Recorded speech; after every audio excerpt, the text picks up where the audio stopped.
The transfer portal gets bigger and more important by the day. Welcome to the Voice of College Football, SEC. Please like the video, share the videos out on social media, and subscribe. Let people know that we are here discussing and debating, analyzing college football each and every day with you. And the transfer portal also gets crazier by the day.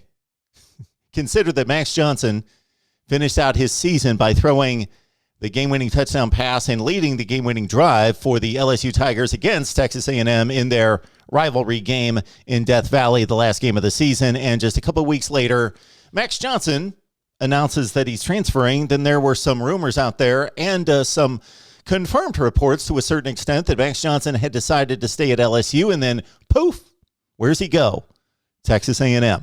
Max Johnson, the lefty to Texas A&M, pretty significant here. 60% passer, 2,800 plus yards, 27 touchdowns, 6 picks. Good TD to interception ratio, and of course, that game-winning drive, game-winning touchdown, and LSU can thank him partially, of course, for making it to a bowl game at 6-6 with the upset win against Texas A&M.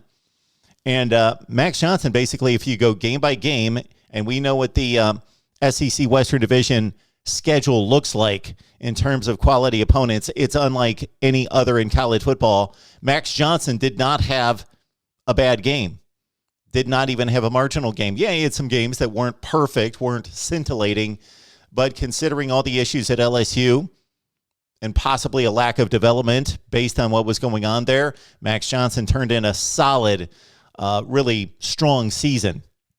Compare his numbers to Zach Calzada, who, of course, started for Texas A&M after the injury to Haynes King against Colorado, that Calzada led the big game winner against Alabama with Texas A&M, but had some disappointing efforts. Consider this, that Zach Calzada had pretty much marginal games against these opponents. Arkansas, Mississippi State, Ole Miss, and Missouri, and South Carolina. So that's 5 SEC opponents in which he completed about 50% of his passes, slightly more, which is not a good figure in today's college football. 4 touchdowns and 5 picks for Calzada against those 5 SEC opponents, but led the game winner against Alabama at home, 31-28. 56% for Calzada compared to the 60+% for Max Johnson. 2,185 yards, 17 touchdowns, 9 picks, so not nearly the touchdown to interception ratio, 6.7 yards per attempt against LSU in that final game. Calzada in leading Texas A&M. Max Johnson with 3 touchdowns and no picks, 242 yards passing. Okay, Max Johnson has got to like this Texas A&M recruiting class, which included, late in the process, early commit, but late signee on National Signing Day, 5-star wide receiver Evan Stewart. And then he gets a 4-star that's being overlooked to a certain extent by many because of the stacks of 5 stars at Texas A&M with the number 1 recruiting class in college football.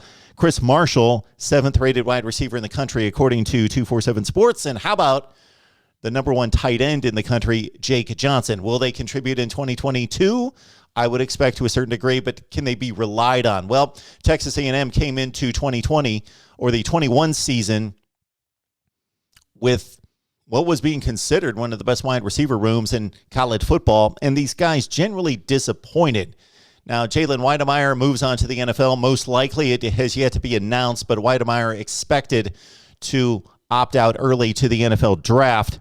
40 catches, 4 touchdowns. In the wide receiver portion of this unit, again, they were a bit disappointing. The numbers were down, and much was expected of them. Aeneas Smith is a tremendous talent, 47 catches, 6 touchdowns, but he's more of a hybrid running back. A guy that kind of moves around, I should say, in the slot, outside, very versatile player.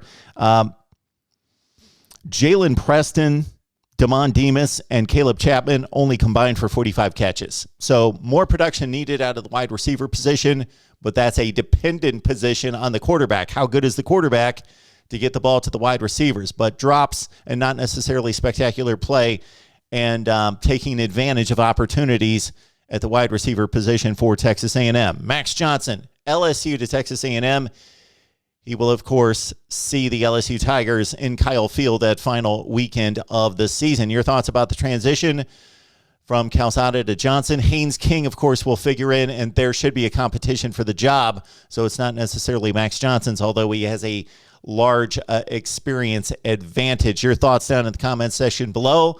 Please, again, like the video and share. Subscribe right here at the Voice of College Football, SEC.